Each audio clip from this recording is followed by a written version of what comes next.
What's going on, Virgo? Welcome to my channel. It's Craft and Conjure with Aquarius Moon Tarot. If you're new here, I read tarot, lenormand, oracle, so forth and so on. So if that's your thing, go ahead and click subscribe and join the fam. This reading goes out to the entire nation, sun, moon, and rising, singles, couples, men, and women. So let's see what we got for an opening energy. For those into numerology, I heard the good old number 5.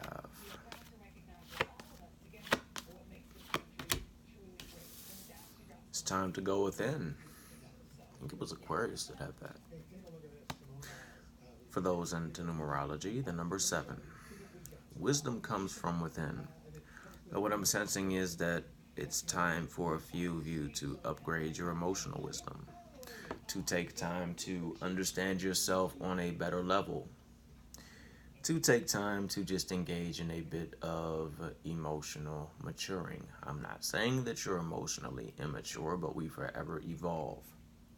So to help with that mind-heart balance, it would be best to balance your emotions and to gain a deeper understanding of why a few of them might be going haywire and why a few of them might be needing some special attention at the time.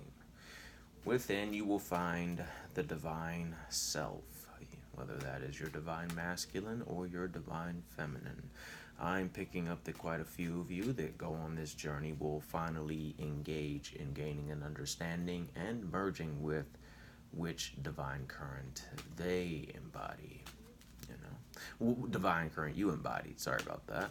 It might leave a few of you brothers boggled when you find out that you operate from more of a divine feminine, and perhaps it'll leave a few ladies boggled when you find out that you operate from a more divine masculine.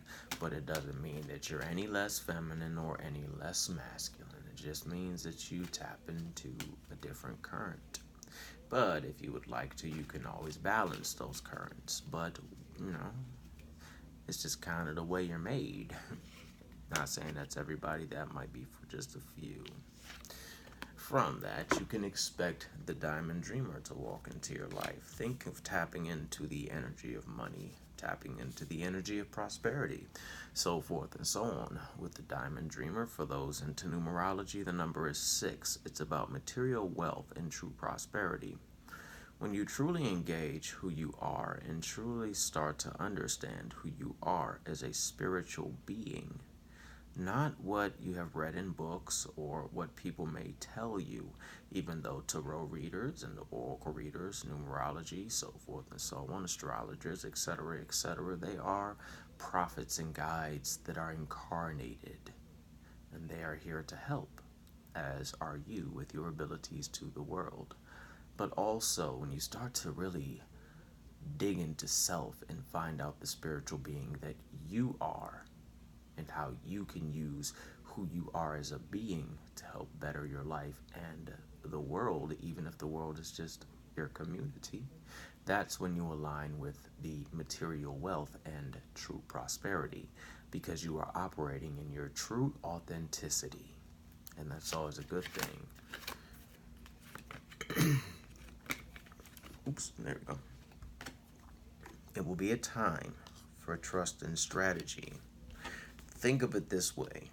Prosperity is more than just monetary gain, but also when you engage in, because I'm sensing that for those that are engaging in possibly new businesses, new ventures, it's going to pick up. Not right away, but planting the seeds right now is actually aligning you for the next big boom. Have you noticed how people plant seeds and then in a couple years, maybe 4 to 7, for example, it goes boom and they blow up? It's good to catch the boom.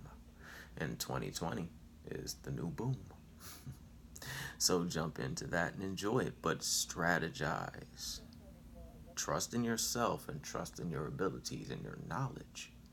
If you decide to look into something such as economics or real estate, for example, or if you're going back to school for something of a more complex nature, engineering or something like that, trust in yourself.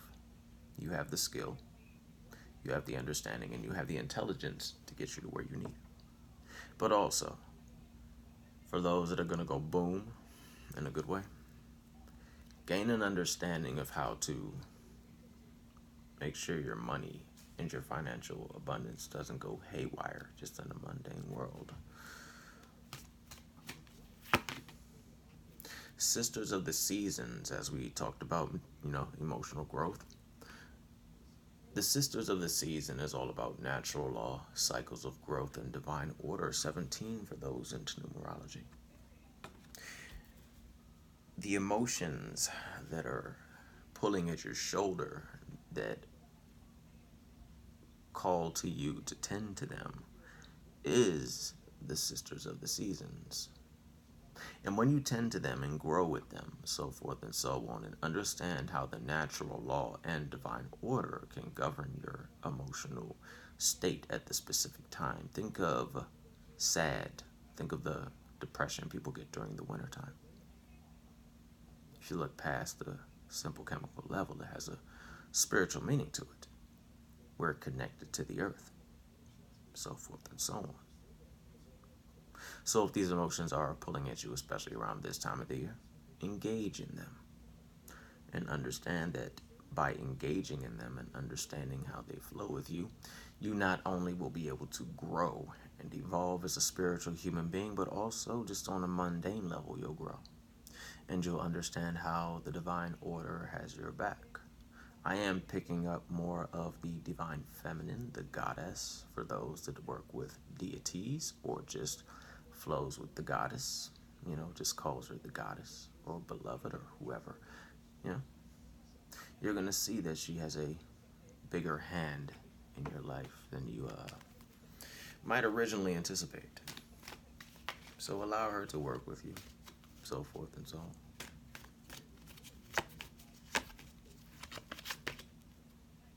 The River Queen. This has to do with the emotions. And I think we'll end it out here. It's about flow and letting go and natural movement. Look at it from the magical level. Look at the witches that work with the moon, or the practitioners that work with the moon, and specifically just the moon. They go with the ebb and flow of the moon. They don't try to go against her. They don't try to attract when it's in the waning, and they don't try to banish when it's in the attracting. They may work their spell around there to remove things and then start to work something to attract. So with this growth, this emotional growth that you're going to be going through, remember to go with the natural movement. Be the river queen. Flow with it and let go. Because it's never good to allow the emotions of the ocean and the emotions to smack you in the face. So go with them. Don't go against them. If you're having a bad day and, you're entitled to have a bad day. It's all about how you carry it. But you're entitled to feel your emotions, and you don't have to put on a fake smile all the time just to make other people happy.